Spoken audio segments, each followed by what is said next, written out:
Hello everyone. I am Dreaming Stories and I am here to help you today. I know you use this video to fall asleep. So before that, like the video and subscribe to the channel.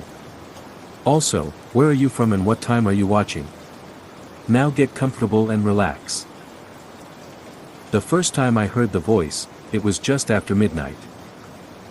I had gone downstairs to warm a bottle for Emma, fumbling through the dimly lit kitchen, my eyes gritty from lack of sleep. Parenthood is a cruel mix of exhaustion and awe. One moment you're staring at your baby in wonder, the next you're wondering if you'll ever sleep again. I remember glancing at the monitor on the counter as the microwave hummed, counting down 30 seconds. The tiny screen displayed Emma in her crib, swaddled in a pastel blanket, her little chest rising and falling in that fragile rhythm that never failed to make my heart clench. Then, through the tinny speaker, came the sound. A whisper.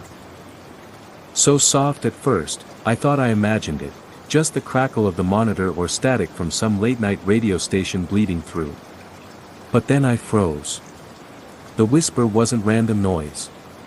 It had cadence. Words. Shoo, little one, don't cry. Mama's here. My blood iced over. Emma wasn't crying, she was asleep. And the voice, dear God, the voice wasn't mine. It was feminine, yes, but older, huskier, as if aged by decades of cigarettes and secrets.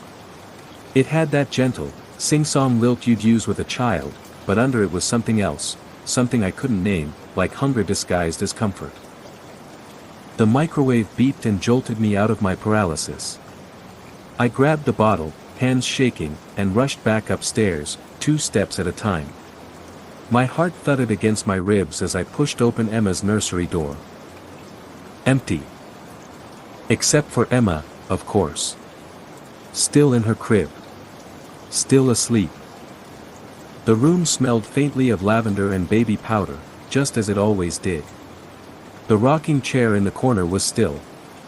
The pale curtain swayed gently in the draft from the window I always kept cracked open for fresh air.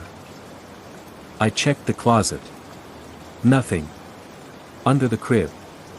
Nothing. Behind the curtains. Nothing. I told myself what every rational parent would: interference. Baby monitors are notorious for picking up neighbors' devices or random frequencies. Maybe some insomniac grandma 2 houses down was humming to her cat. Except the monitor had no open channel feature. It was encrypted. Secure. No one else should have been able to transmit to it.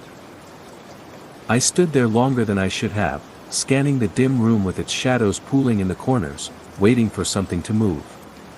Eventually, I kissed Emma's forehead, tucked her blanket tighter, and whispered, "Mama's here." Because I needed to hear myself say it. The second time, 2 nights later, the voice woke me from a dead sleep. This time it wasn't a whisper. It was singing. A lullaby. Rockabye, baby, in the treetop. It floated up from the monitor on my nightstand, soft and sweet, curling into my dreams and dragging me awake. I sat up, my pulse hammering in my ears. The monitor's screen glowed faintly. Emma was visible in grainy night vision, tiny fists tucked under her chin. And there, in the corner. No. I blinked hard. The rocking chair was moving. Just slightly, as if nudged by an invisible hand. My throat closed up. I didn't even grab my robe this time.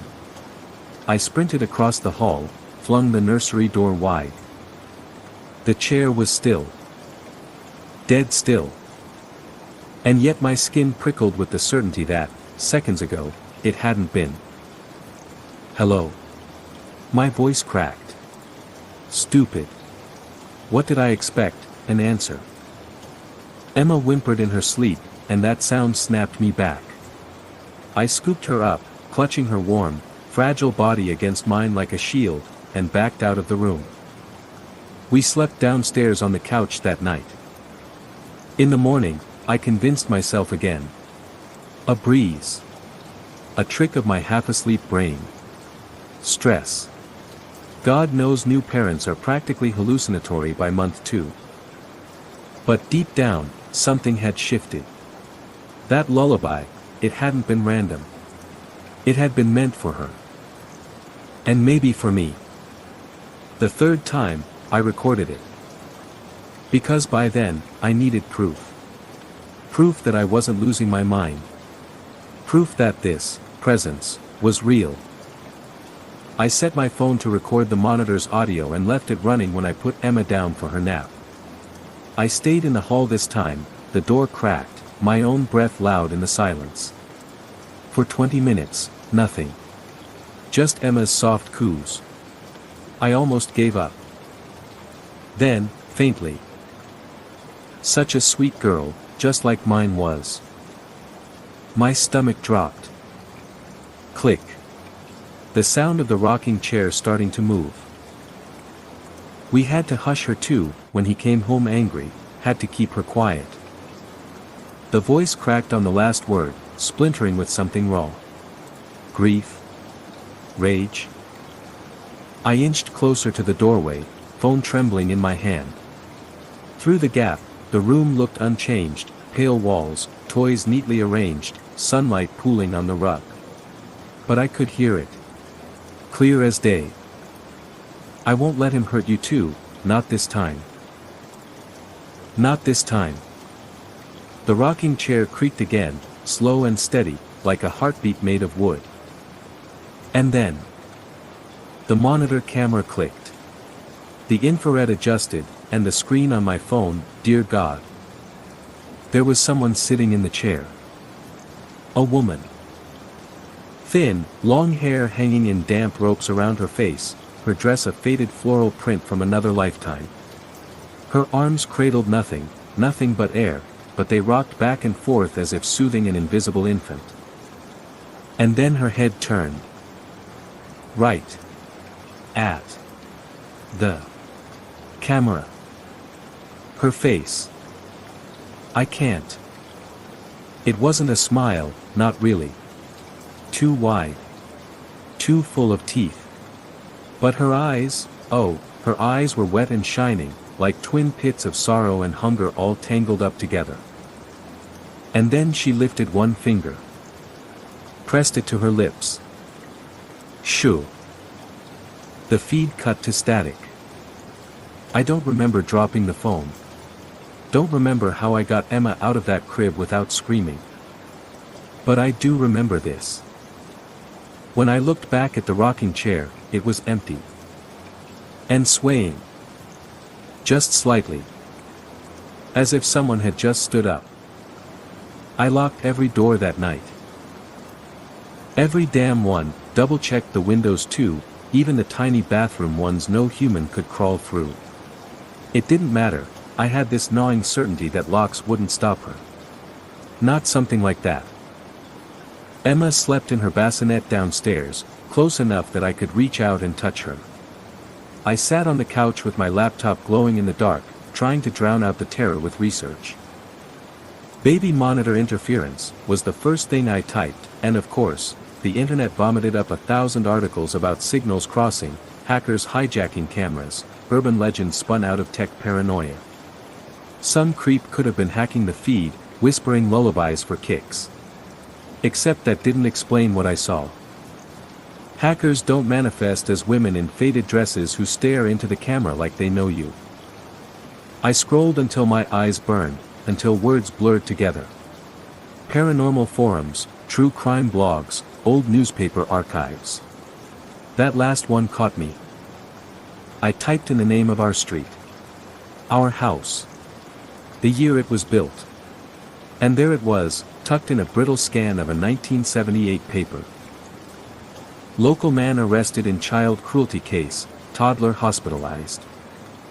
The photo was grainy, but the headline punched the air out of my lungs. The address matched. Our house. The man, his face was a blur of mustache and fury, but the text told the rest. A violent temper. Neighbors called the cops after hearing screams and breaking furniture. The wife, unnamed, claimed she tried to keep the baby quiet so he wouldn't snap. There were no follow-up articles. No happy ending. Just silence after that. I shut the laptop like it burned. At 3:17 a.m., the monitor clicked on. I hadn't even fallen asleep yet. Just sat there, rigid, with every light in the living room blazing. The screen glowed faint green, washing the empty crib in eerie night vision. Emma lay next to me, tiny fist curled against her cheek. But the chair. The chair was moving. Not a sway this time. A steady rhythm, back and forth, as if someone were rocking hard enough to hush an unseen child. And then. She reminds me of my baby, the voice cooed through the speaker, clear as a whisper in my ear. I grabbed the monitor and stared at the screen. The figure was back. Closer this time. Sitting in the chair like she owned the room. Her hair hung like dripping vines, her dress limp and dark in spots, stains that might have been old watermarks, or something thicker. Her face tilted toward the crib, the empty crib, and then slowly, too slowly, toward the camera. I kept her safe, she crooned, and her lips didn't match the words. Too wide, too slow, like a puppet out of sync. I'll keep this one safe too. My breath hitched. Stay away from her, I rasped, because logic had fled and instinct was all that was left. And then she smiled. That wrong, toothy smile, like the hinges of her jaw had loosened. And I swear, God help me, I heard footsteps on the ceiling above us. Light. Bare. Pacing. As if someone was up there, in the attic, restless and waiting. I didn't sleep. I didn't blink. When dawn finally bled across the windows, I packed a bag, stuffed Emma into her car seat, and drove. I didn't even know where at first, just away. Away from that house with its whispers and rocking chair and secrets soaked into the floorboards. We ended up in a Walmart parking lot.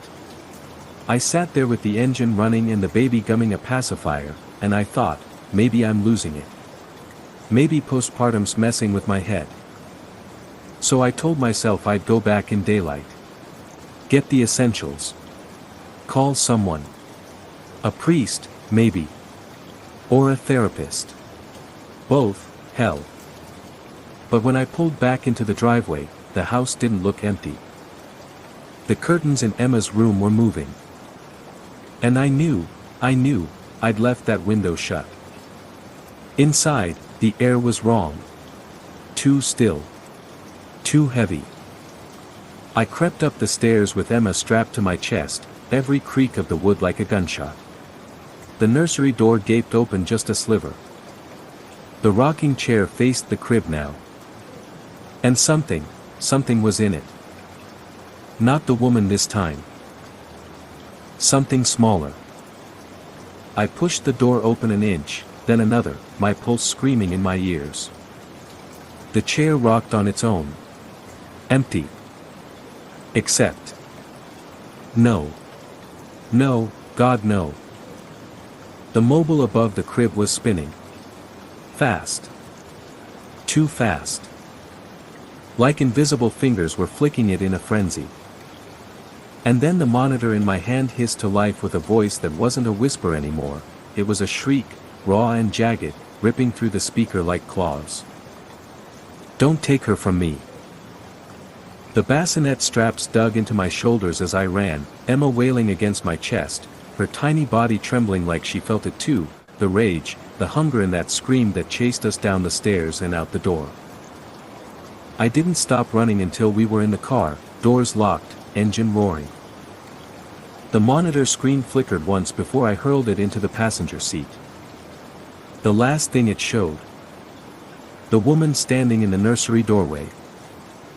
Her head cocked at an impossible angle. And that smile. Always that smile. I drove until the gas gauge screamed red. 2 towns over, I pulled into the cracked lot of a roadside motel, its neon vacancy sign buzzing like an angry hornet. The office smelled of burnt coffee and lemon disinfectant. The night clerk didn't even look up from his phone when I slapped my credit card down and croaked, "One night. No smoking." Emma whimpered against my chest, her tiny fists tangled in my shirt.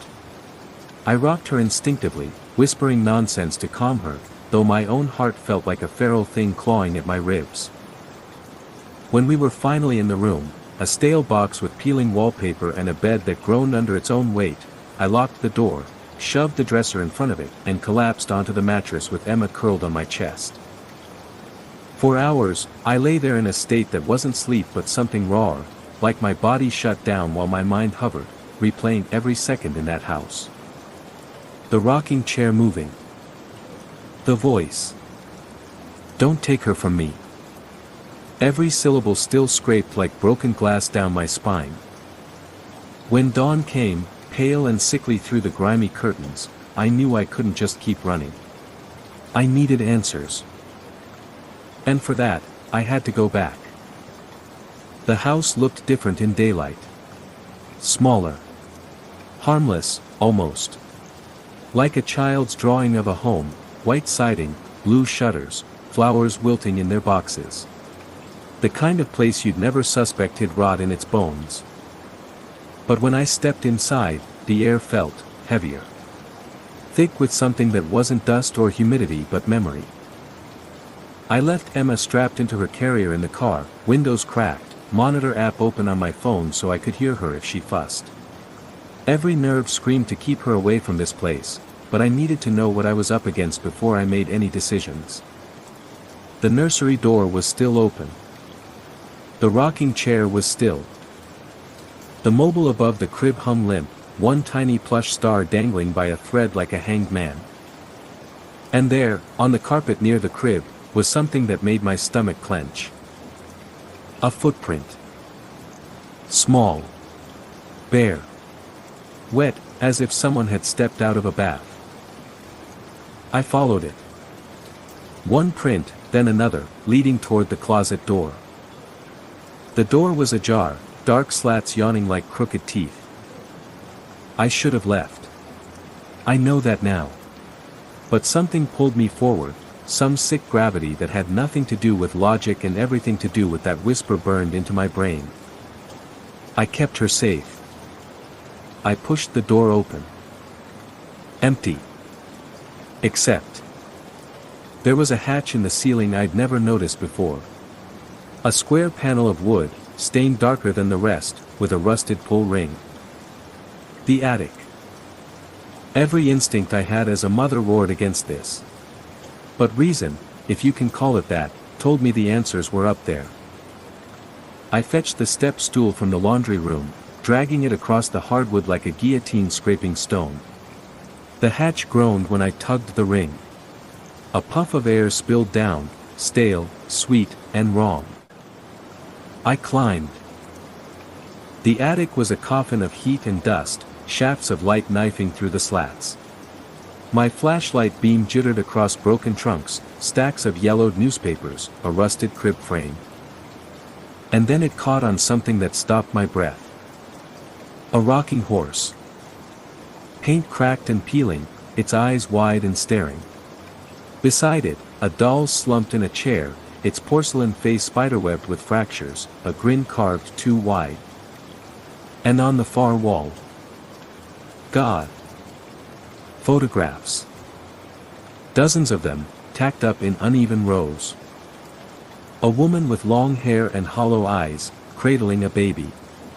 Sometimes the baby was swaddled, sometimes naked, its tiny limbs stark against her faded floral dress. In some photos, the woman's face was turned toward the camera, smiling that awful, hinge-loose smile. And the last row. They weren't old. They were glossy. Crisp. Photos of Emma. Sleeping in her crib. Sucking her fist. Me, leaning over her with a bottle. Taken from angles inside the room. I staggered back, while clawing my throat. My heel struck something soft. I looked down. A baby blanket. Faded pink. Stiff with what looked like decades-old stains. The whisper slid through the attic like smoke. You found us. I spun, flashlight slicing shadows. Nothing. Then the rocking horse creaked. And the voice came again, low and syrup-thick. Don't be afraid. I was a mother too. I didn't run. Couldn't. My legs rooted as that whisper thickened, curling around me like fingers. He hurt her, the voice hissed, trembling with rage now. My baby. My sweet girl. He wouldn't stop. So I stopped him. A photo fluttered loose from the wall, skittering across the floor to my feet. The man from the newspaper article. His face beaten into something unrecognizable. And beneath it, scrawled in brown that wasn't ink. He won't hurt her again. Something moved in the shadows behind the rocking horse. Tall. Thin. Hair like wet ropes dragging the floor. You understand, the voice crooned, and now it wasn't just sound, it was inside me, vibrating my bones. A mother does anything to keep her child safe. The shadows shivered. Lengthened. Uncoiled. I bolted. Down the ladder, down the hall, down the stairs, every step a scream in my blood. Out the door, into the blinding sunlight, fumbling for the car handle with shaking hands. Emma's cry ripped through the air, high, panicked, animal. I threw myself into the driver's seat, jammed the key in, tires shrieking as we tore out of the driveway. In the rearview mirror, the house shrank. But not before I saw it. A figure in the upstairs window. Watching. Smiling. And cradling something invisible in her arms. That night, I checked into another motel. I didn't sleep. And when I finally looked at my phone, God help me, there was a new notification from the baby monitor app. New recording available. I hadn't opened the app all day. Hands shaking, I tapped the alert. The video loaded. It wasn't the nursery. It was my motel room. And Emma's crib. And in the corner, the rocking chair that didn't exist. Rocking. Slow. Steady. And the voice, soft as velvet. See? I told you. I'll keep her safe. I threw the phone across the room. It hit the wall with a hollow crack and clattered to the carpet, screen spiderwebbing under the motel's jaundiced light. My breath came in shallow, panicked gasps, the kind you feel in your teeth. Emma stirred in the crib, her crib, because I'd brought it with us, thinking that a familiar place might calm her. How stupid. How blind. The video replayed in my mind like a wound, my motel room, filmed as if through a lens that wasn't mine. The crib. Emma. And that impossible rocking chair in the corner, rocking slow and steady, empty but not empty. The voice, sweet as rot, see? I told you. I'll keep her safe. I yanked the power cord out of the baby monitor, ripped the batteries out, and hurled it into the bathroom sink. Then I locked the bathroom door, as if a piece of plastic needed containment. But deep down, I knew it wasn't the device. It wasn't even the house anymore. It was her. And she had found us. By dawn, I had a plan. If you can call raw, frantic instinct a plan. Step 1, police. Because what else was left? The nearest station was 20 minutes away. I loaded Emma into the car, hands trembling so hard I fumbled the straps twice. She whined softly, sensing my terror the way animals sense a storm. Inside the station, the fluorescent lights burned white and cruel. The officer at the desk, a man with a thinning hairline and a jaw too square for his small-town badge, listened with the polite vacancy of someone filing a noise complaint. "So, you're saying you think someone broke into your house," he said finally, fingers poised over the keyboard. "No. Yes. My voice cracked, splintering like glass. Someone was there. In the baby's room. She talked to her. To me. I have recordings." I thrust my phone forward. He took it, brows knitting as he scrolled. I'd salvaged what I could from the cracked screen before coming, those videos from the house. The whispers. The chair moving on its own. The figure in the corner. He watched one. Then another. His jaw tightened. Finally, he looked up. "This looks edited." "It's not." My voice shot up too sharp, and Emma startled in her car seat. "Do you think I'd fake this? I'm telling you, there's something in that house. Something that... Man." He held up a hand, all calm authority. "Maybe it's best if you let us handle this. We'll send someone by to check the property, make sure there's no intruder. In the meantime..." His eyes softened with something that made my skin crawl, pity. "You've been under a lot of stress, haven't you?" The weight of his gaze said what his mouth didn't, new mom losing her mind. I snatched the phone back and left before he could finish his sentence. Back in the car, I screamed. Not a sound of anger. Not fear. Something worse, a hollow, hopeless sound scraped from the pit of me. Because deep down, I knew they couldn't help. How do you arrest a whisper? How do you cuff something that moves like smoke and grins with broken teeth? I drove aimlessly for an hour before the next name surfaced in my mind, like a lifeline flung into dark water: Father O'Malley. We'd met him once, in the first week after Emma's birth, when the neighbor dropped off a casserole and suggested a blessing, for peace of mind. Back then, I'd laughed it off. Peace of mind was a luxury I thought I could buy with blackout curtains and white noise machines. Now I wasn't laughing. The church sat at the edge of town, a hunched silhouette of stone and shadow. Inside, the air smelled of wax and old wood. Candles guttered like tiny souls fighting to stay lit. Father O'Malley emerged from a side door, his cassock whispering across the flagstones.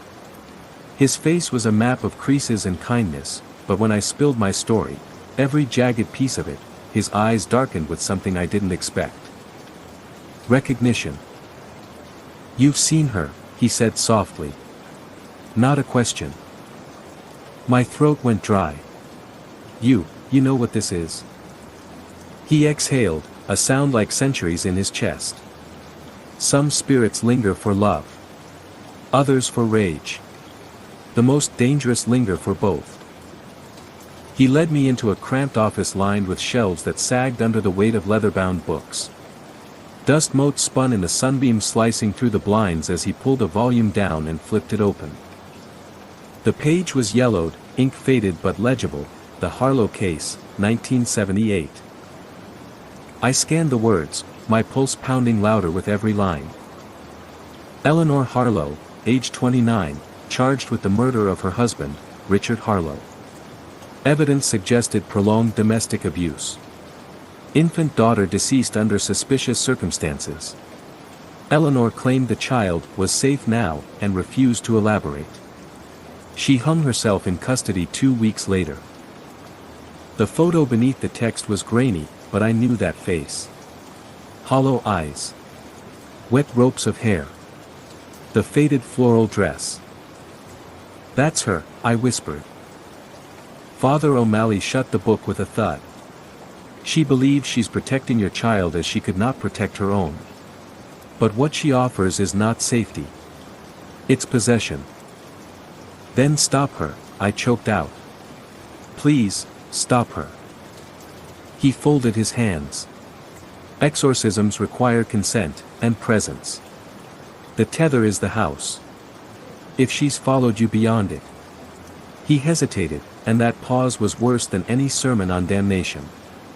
It means her hold is stronger than I feared. What do I do? My voice was a raw whisper now.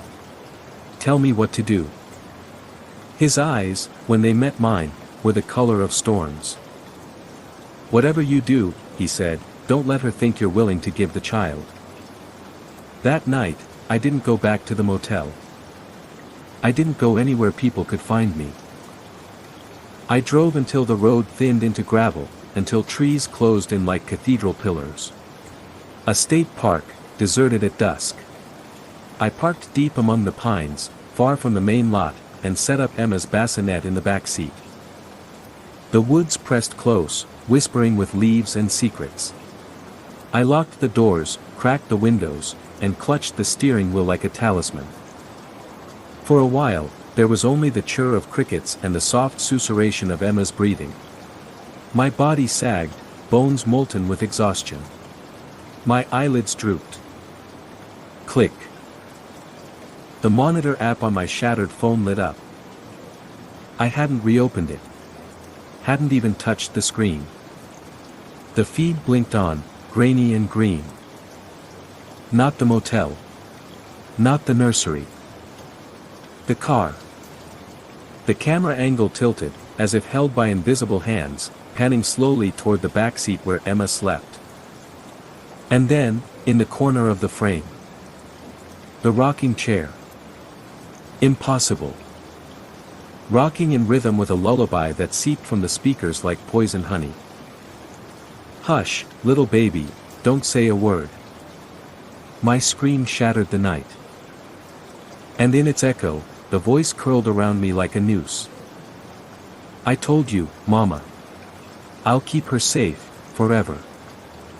I drove until my vision tunneled, until black halos bloomed at the edges of my sight and the trees blurred into green smears. I didn't know where I was going, only away. Away from that voice curling out of the speakers like smoke, away from the rocking chair that shouldn't exist outside the walls of my home. But running didn't change one thing. She was still with us. I felt her in the car like a second pulse.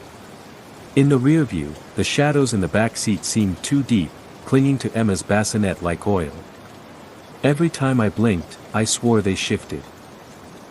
When the low fuel light finally flared amber, I pulled into a gas station that looked abandoned even when the clerk shuffled out of the dark like a sleepwalker.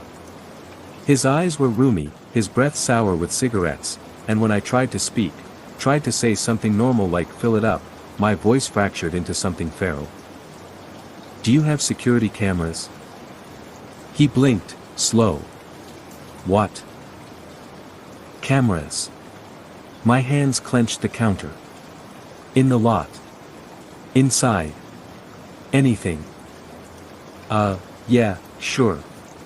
His gaze slid toward a monitor in the corner, grainy feeds flickering across 4 quadrants. Good. I exhaled, the word a shaky knife edge. Good. Keep them on. He stared at me like I'd grown horns. I didn't care. I was beyond caring.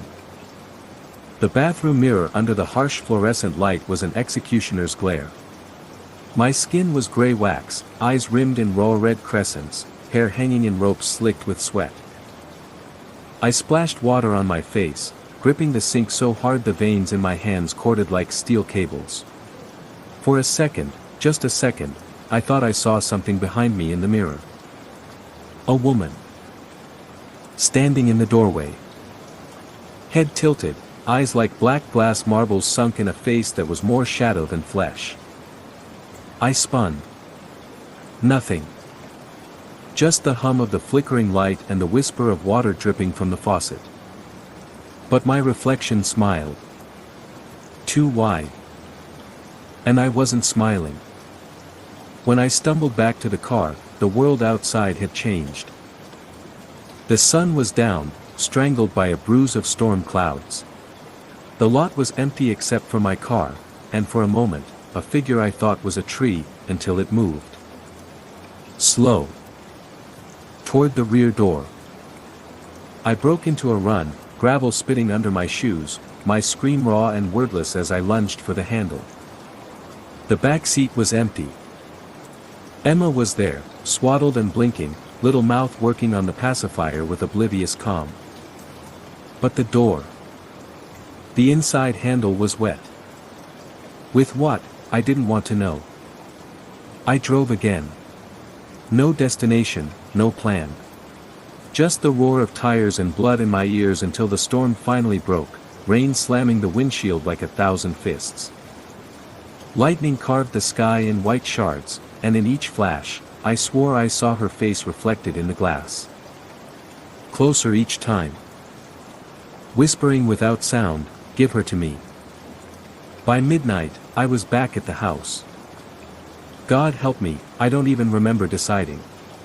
I only remember pulling into the driveway with a sense of inevitability curling like smoke in my lungs. Because I knew what this was now. A tether. The house was the anchor, and if I didn't cut it, burn it, this thing would never let us go. So I did something I never thought I'd do. I left Emma in the car. Sleeping, swaddled, with the doors locked and the hazard lights winking like a heartbeat in the rain. And I went inside. The house greeted me like an open mouth. Dark. Silent. Waiting. Water slicked the floor from my shoes as I moved through the kitchen, past the living room, up the stairs that groaned like bones. My breath hitched on each one, because the air was heavier here, thick as grave dirt, humming with something alive. The nursery door yawned wide. And the chair was moving. Rocking slow, deliberate arcs, though no wind stirred the curtains. My phone vibrated in my pocket. A notification bloomed on the cracked screen. New recording available. Hands shaking, I opened it. The feed showed me, grainy, green, standing in the nursery doorway, the chair rocking in the corner. But then the angle tilted, as if the camera, my camera, were held by someone else. The frame swung past me, toward the crib. Empty. Toward the hall. Down the stairs. Out to the car where Emma slept. And the voice, honeyed and hell-sweet, spilled from the speaker. "Thank you, Mama. You finally made the right choice." I ran. Down the hall, down the stairs so fast I nearly pitched forward. The front door slammed against the wall as I tore into the storm, feet skidding across slick concrete toward the car. Empty. The car was empty. The hazard light still winked like mocking eyes, and Emma's blanket lay twisted on the seat, warm and damp from where she'd been. Lightning split the sky, and in its savage flash, I saw her. At the edge of the yard, by the tree line. Cradling something small and pale in her arms. And smiling. Always smiling. I don't remember the scream that ripped out of me, or the way the rain lashed my face like knives as I tore across the yard. I only remember the forest swallowing us both. And the rocking chair sound following me into the dark. The woods swallowed me whole. Rain slashed through the canopy, cold needles stinging my face as I ran, branches clawing my arms, my legs burning with panic-fueled speed. Eleanor. I screamed, though I'd never spoken her name aloud until now. It ripped from my throat like something feral. No answer. Just the hiss of rain and the low groan of wind threading through the trees like a warning. The ground sucked at my shoes, mud clutching with greedy hands, but I kept going, lungs ripping, vision smeared with water and tears. Then, far ahead, a flicker of white. A dress. Through the downpour, her silhouette glided between the trees like smoke, pale arms cradling something small against her chest. Something that moved. Emma. My voice cracked and bled, raw as the terror gutting me. The figure didn't turn. Didn't falter. She floated deeper into the blackness, her long hair streaming like wet vines, her head bowed as if crooning secrets to what she held. And then I heard it. The lullaby. Thin and distant at first, threading through the storm like silk. Hush, little baby, don't say a word. My heart stuttered. Rage burned through the fear, hot enough to make me scream into the rain. She's not yours. The forest answered with silence. Then, closer now, sweet as honey poured over knives. She was never yours either. The trees closed in, gnarled and monstrous, their limbs twisting like arthritic fingers. My flashlight beam jittered across trunks slick with rain, across roots writhing like veins, and then it hit something that made my blood freeze. A shoe. Tiny. Pink. Half sunk in the mud. I snatched it up with trembling hands. It was Emma's. The one with the little stitched bunny on the toe. The lullaby swelled, syrup thick, curling around me like smoke from a funeral pyre. Mama's gonna buy you a mockingbird.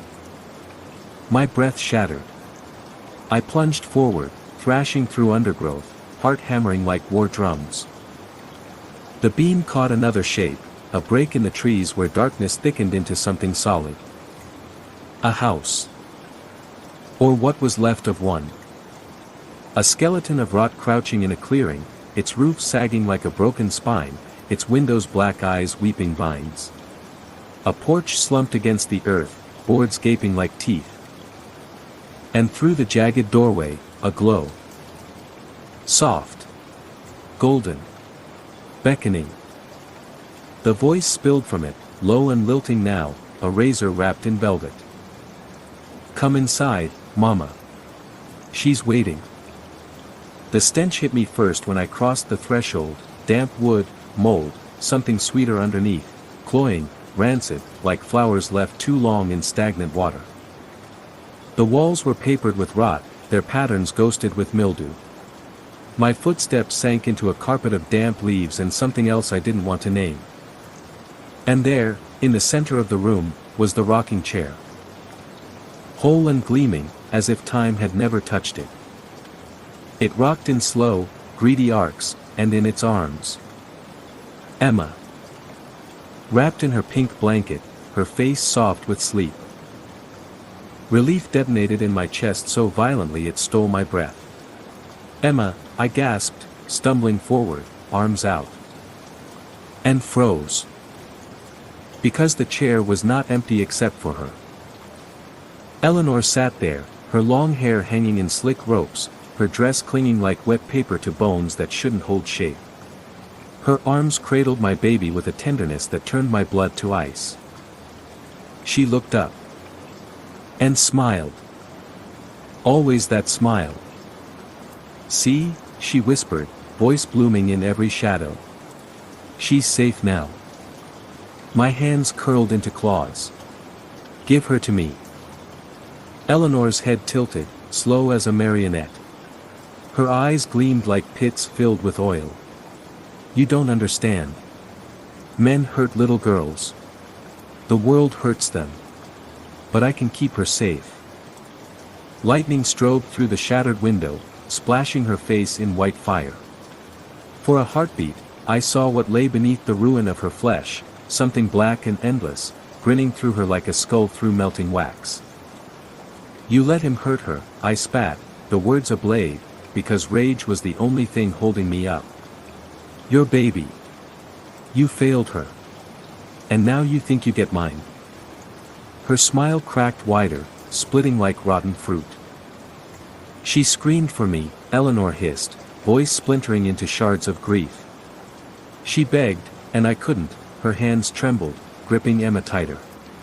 The baby whimpered, the sound slicing me open. I won't fail again. Something in me broke then. All the fear, all the bone-deep exhaustion, it curdled into something wild and merciless. I lunged. The chair shrieked against the floor as I ripped Emma from Eleanor's arms. For one breathless second, her weight was solid and warm against me, her cries splitting the storm outside. And then the world detonated. The walls convulsed, the air ripping with a scream that wasn't sound but force, slamming into me like a hurricane of teeth and nails. Shadows poured from the corners, thick as tar, coiling around my legs, my arms, wrenching Emma from my grasp. No!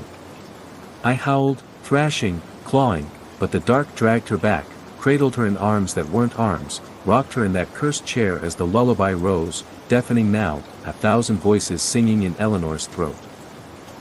Mama's gonna buy you a diamond ring. The ceiling split with the force of it, beams raining down, the floor buckling like a sinking ship. I staggered, choking on dust and rot and the taste of grave dirt, my scream tearing the dark as the chair and the baby and the thing that wore Eleanor's face sank into the floor, into the earth yawning like a mouth. And then everything went black. When I came to, it was morning. The house was gone. Just a clearing now, raw earth clawed open, steaming under the weak sun. And in my arms, Emma. Warm. Breathing. Sleeping as if the night had been nothing but a fever dream. But when I looked down at her face, my heart stopped. Her lips were moving. Softly. Soundlessly. As if singing. Hush, little baby, don't say a word. I drove home in silence. The storm had burned itself out, leaving the world washed raw, the trees dripping silver tears onto the slick black road. The radio was off. My phone was dead. The only sound was Emma's breathing in the back seat, soft and steady like a metronome ticking in the dark. It should have soothed me. It didn't. Because every so often, between breaths, her lips moved. Soundless. Forming shapes I knew by heart. Hush, little baby. Every hair on my body stood on end. I told myself it was a dream clinging like cobwebs, the brain misfiring after hours of terror and no sleep. Babies twitch. They mimic. That's all. But when I pulled into the driveway and killed the engine, the silence in the car felt wrong. Too thick. Like something was listening. The house was still standing. I don't know what I expected, ashes, maybe, or an open wound in the earth like the one in the woods. But no. There it sat, white siding gleaming under a rinsed blue sky, the flowers in their boxes nodding in the breeze as if the night had never happened. The sight made bile creep up my throat. Because that meant one of two things. Either I had hallucinated everything, Eleanor, the chair, the house in the woods, or something was playing by rules I didn't understand. And both possibilities terrified me. Inside, the air was cool. Still. Too still. I moved from room to room like an intruder, Emma clutched to my chest, my heartbeat thundering against her tiny ribs. Kitchen, empty. Living room, empty. Hall, empty. The nursery door was closed. I hadn't closed it.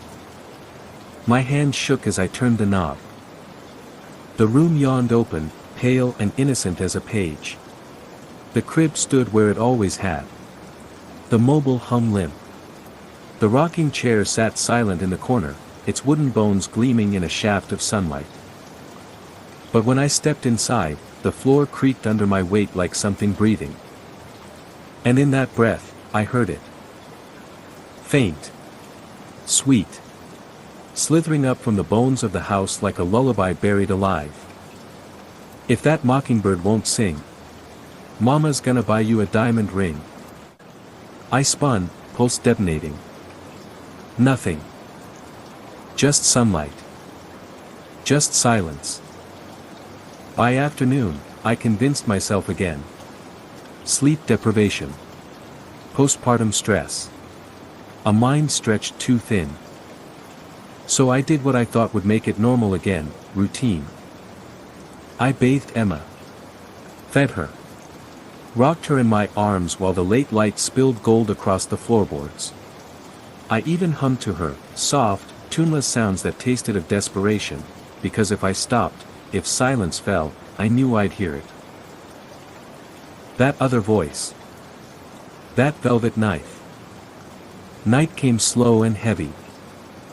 I laid Emma in her crib, kissed her downy head, and turned on the monitor. I almost didn't. Every cell in me screamed not to. But what kind of mother doesn't watch her child sleep?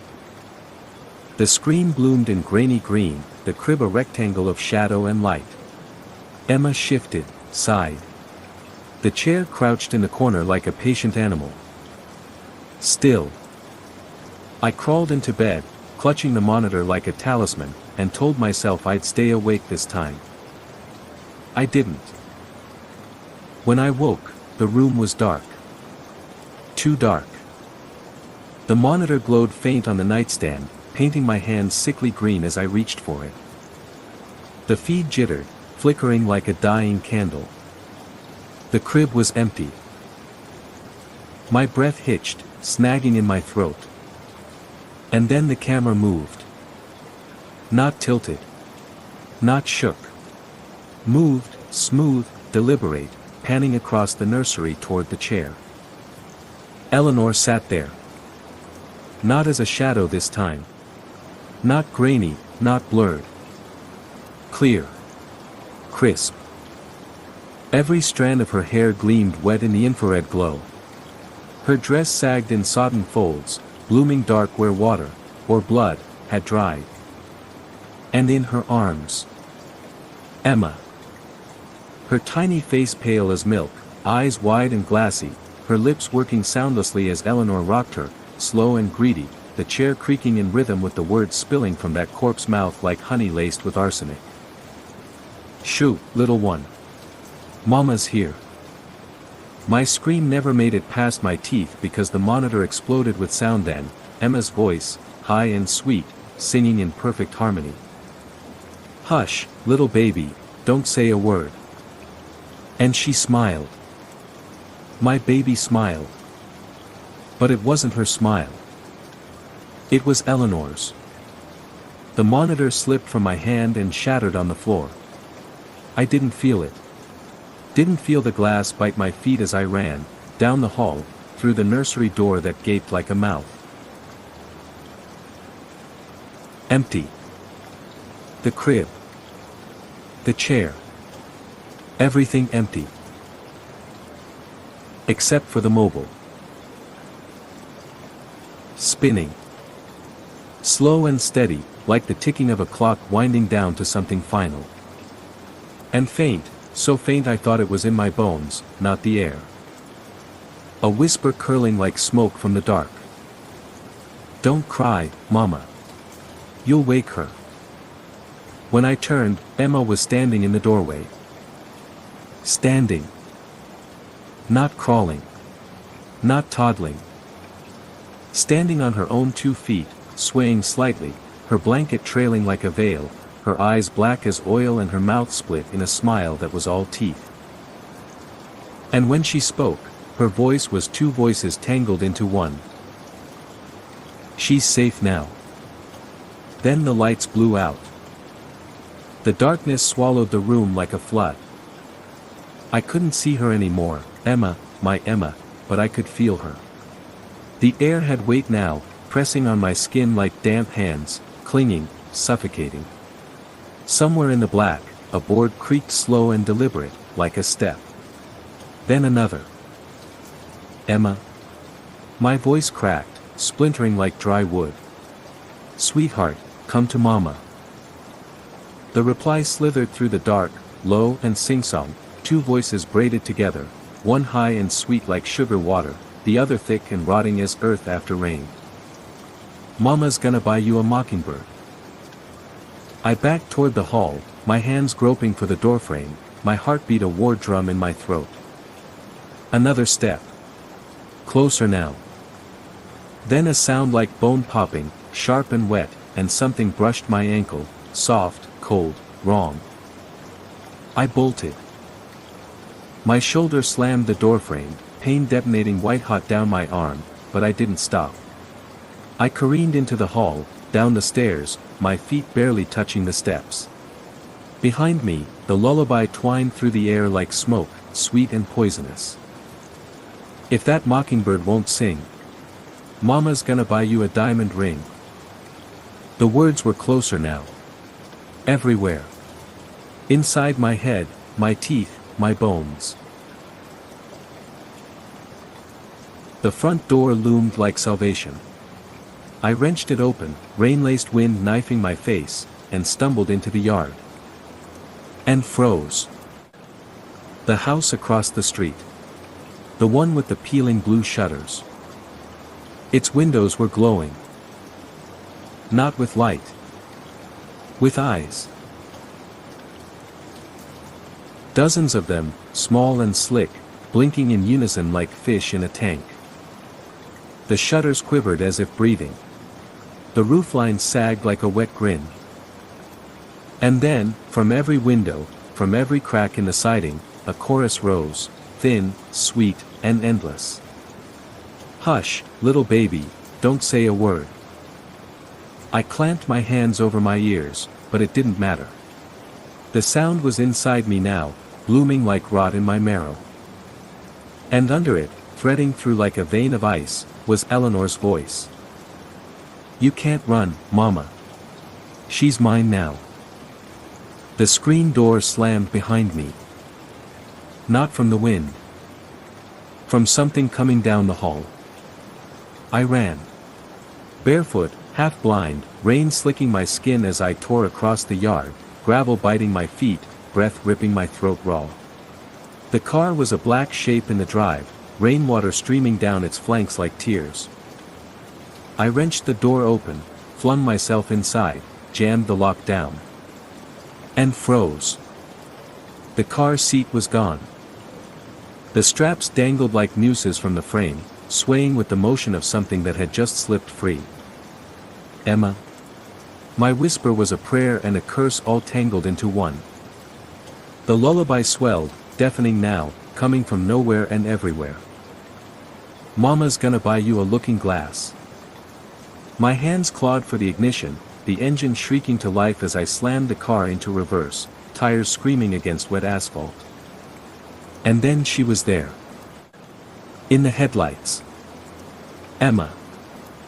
Standing in the rain at the edge of the drive, her blanket plastered to her tiny frame, her hair slicked black against her skull. Smiling. Too wide.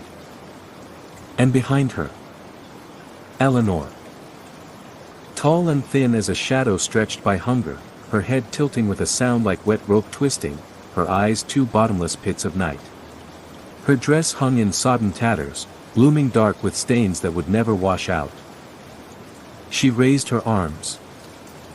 And Emma ran to her. Ran. Not toddled. Not stumbled.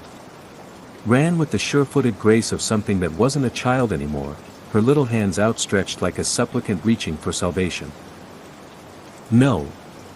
My scream split the storm as I slammed the door open and hurled myself into the rain, feet pounding the drive, gravel spitting under my soles. And then the ground wasn't ground anymore. It was air. Because the earth opened under me like a mouth. The world dropped out from under my feet, and I fell. Through blackness. Through rot. Through the sound of 1,000 lullabies hissing in the dark. When I hit bottom, the breath ripped from my lungs in a jagged cry.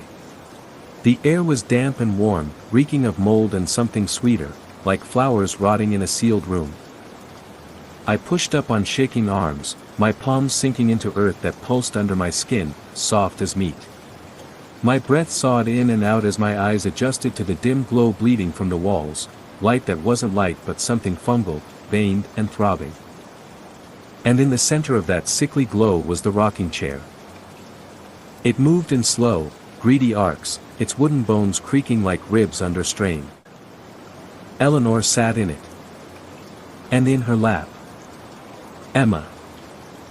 My baby, her head lolling against Eleanor's chest, eyes half-lidded, mouth slack in something that wasn't sleep but surrender. I stumbled forward with a sound that wasn't a word but a wound, my hands clawing the air as Eleanor looked up. And smiled. "See," she whispered, her voice blooming through the black like a fungus. "She's safe now. Just like mine." I lunged. And the earth moved. Roots burst from the walls like tendons, slick and writhing, coiling around my wrists, my ankles, yanking me to the ground. I thrashed, screaming, spittle stringing from my lips as the roots dragged me across the pulsing floor toward the chair.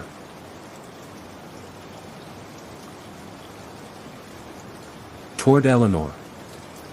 Toward Emma. The lullaby thickened, choking the air, every word a worm burrowing into my brain. "Hush, little baby, don't say a word. Mama's gonna buy you a mockingbird." Eleanor leaned close, her breath cold as the grave and sweet as rot. "You can rest now," she crooned, her voice a blade wrapped in velvet. "You've done enough. Let me keep her safe." My screen tore the dark wide open. And Emma opened her eyes. They weren't Emma's eyes anymore. They were black and slick as oil, gleaming with something endless. And when she spoke, her voice was not hers. It was mine. "Okay, Mama." Then everything went white. White. Not light, not heat, just a blank, obliterating whiteness that swallowed everything, the roots, the pulsing walls, the rocking chair. Even Emma. For a breath, one suspended heartbeat, I thought maybe I was dead. That this was what waited after the fall, nothingness, merciful and clean. Then sound crept in. Not the lullaby this time. Not Eleanor's voice curling like smoke through my bones. A cry. Thin. Fragile. Human. Emma. The whiteness thinned like fog burning off glass, and shapes bled through, a crib. A changing table. The pale green walls of the nursery. Home. I was home. I sagged to my knees on the familiar rug, my breath shuddering in and out as my eyes darted wildly. There. The crib. Emma lay swaddled inside, her chest rising and falling in soft, perfect arcs. Her tiny fists curled against her cheeks. Her lashes fluttered with dreams that had no teeth.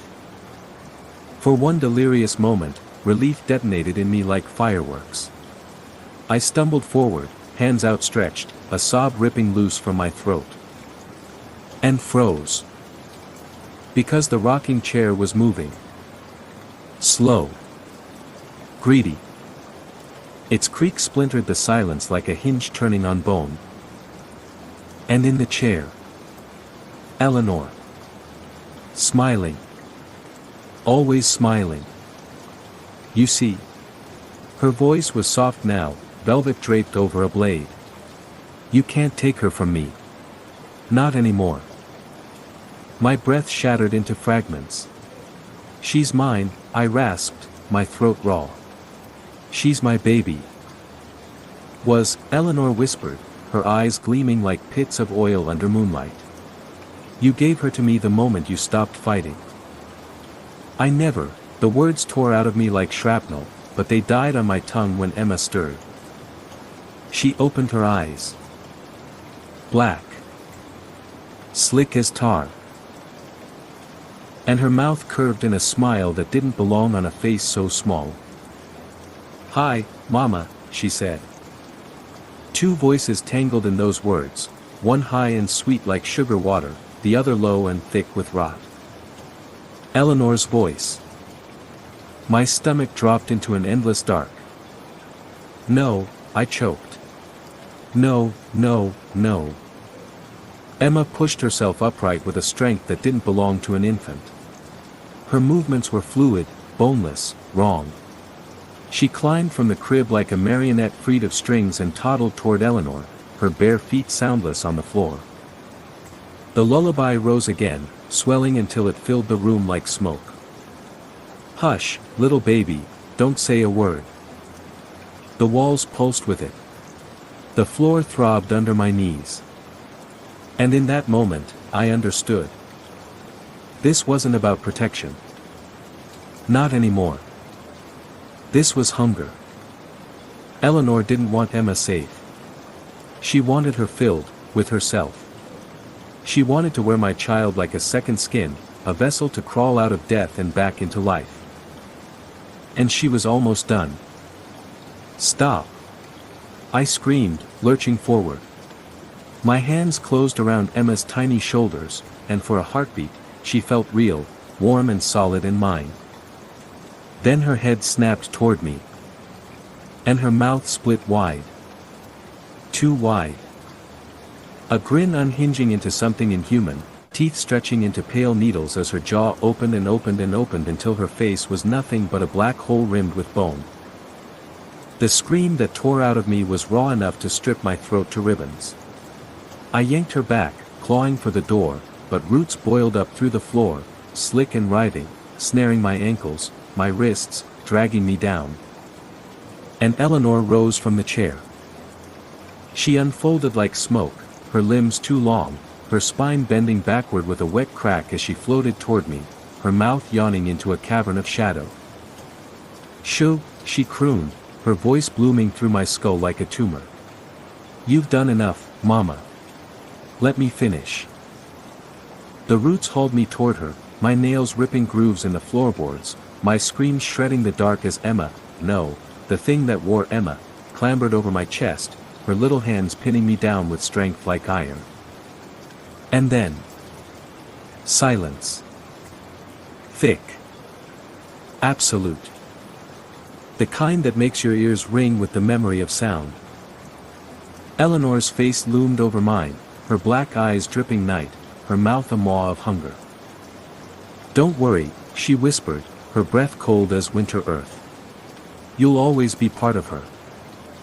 And as the darkness closed in, as the world splintered into teeth and lullabies, I understood the truth with a clarity that split me open like a blade. This wasn't the end. It was the beginning. When I woke, the sun was shining. The house was quiet. And Emma was in her crib, cooing softly, her eyes blue as summer sky. I stood in the doorway, my hands trembling, my heart hammering, whispering her name like a prayer. "Emma." She looked up at me. And smiled. Her real smile.